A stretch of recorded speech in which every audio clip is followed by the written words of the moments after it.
Good morning, everyone, and welcome to today's presentation on the supply curve. We'll be exploring what the supply curve is, why it slopes upward, and how various market forces can cause it to shift. I'm excited to take you through this key concept in economics, which helps us understand the behavior of producers and the overall dynamics of the market. Let's dive in. Here we have a line chart illustrating the relationship between quantity supplied and price. As the quantity supplied increases from 10 to 50 units, the price rises correspondingly from 5 to 25. This upward sloping line represents the supply curve, which shows that suppliers are willing to offer more goods as the price goes up. Essentially, higher prices provide an incentive for producers to supply greater quantities, reflecting the positive correlation between price and quantity supplied. This concept is fundamental in understanding how markets respond to changes in price.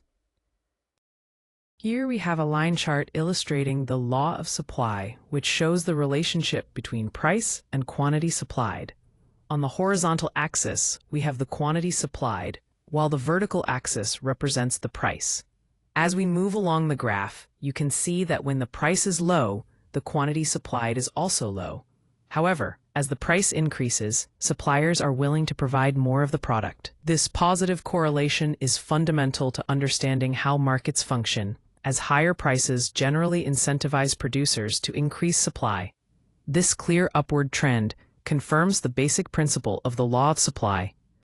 Now, let's talk about why the supply curve slopes upward. One key reason is rising marginal costs. As production ramps up, it generally becomes more expensive to produce each additional unit. This happens because resources might become scarcer or less efficient to use at higher levels of output.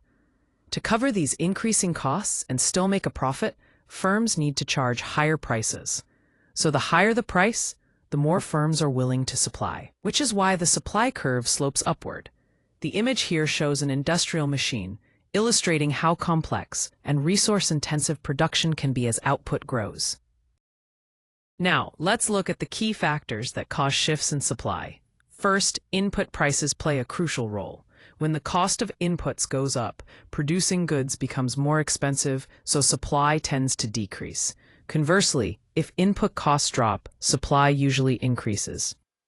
Next, technology impacts supply significantly. Advances in technology improve production efficiency, allowing firms to produce more at the same cost, which shifts the supply curve to the right. On the other hand, setbacks in technology can reduce supply. Moving on to taxes and subsidies, government-imposed taxes raise production costs, leading to a reduction in supply. Subsidies, however, lower costs, encouraging producers to supply more. Lastly, expectations about future prices, the number of sellers in the market, and natural conditions like weather also influence supply levels.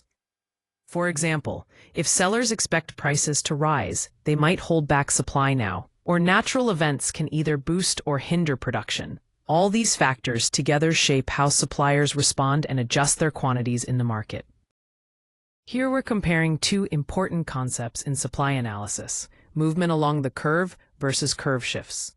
On the left, movement along the curve happens specifically when there's a change in price. This causes the quantity supplied to go up or down, but importantly, it all occurs along the same supply curve. A change in quantity supplied, not supply itself. On the right, curve shifts are different. They occur when non-price factors like changes in production costs, technology advancements, or new regulations come into play. These factors cause the entire supply curve to move either left or right, reflecting an actual change in supply, not just quantity supplied. Understanding this distinction helps us analyze market behavior more accurately. Here we have a table that breaks down the quantity supplied by various firms at a price of $10. Firm A supplies 100 units. Firm B contributes 150 units. Firm C adds 200 units. And Firm D supplies 50 units. When we add all these individual quantities together, the total market supply at this price point comes to 500 units. This illustrates how the overall market supply is essentially the sum of the supplies from each individual producer, highlighting the importance of understanding contributions from each firm to see the big picture in market supply. Here we can see a comparison between relatively elastic and relatively inelastic supply curves. On the horizontal axis, we have the quantity supplied, and on the vertical axis, the price. The line representing the relatively elastic supply shows a steeper increase in quantity supplied as price rises, which means suppliers are very responsive to price changes. In contrast, the relatively inelastic supply curve rises more gradually, indicating that even with increases in price, the quantity supplied doesn't change as much. This difference is crucial because it affects how markets react to price fluctuations. Understanding whether supply is elastic or inelastic helps predict how quantity supplied will adjust when prices move, which is vital for businesses and policymakers alike.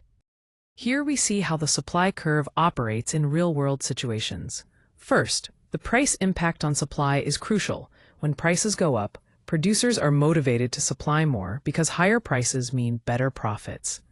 This encourages them to increase production and allocate more resources. Second, supply is naturally limited by production capacity and costs. Even if prices rise, there's only so much that can be produced sustainably based on the available resources and cost constraints. The image of the fruit vendor's cart nicely illustrates this balance between availability and production capacity in a tangible way. Thank you for your attention.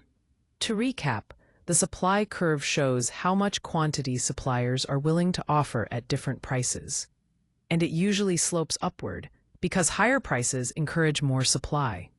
It's important to remember that factors beyond price, like changes in production costs or technology, can shift the entire supply curve.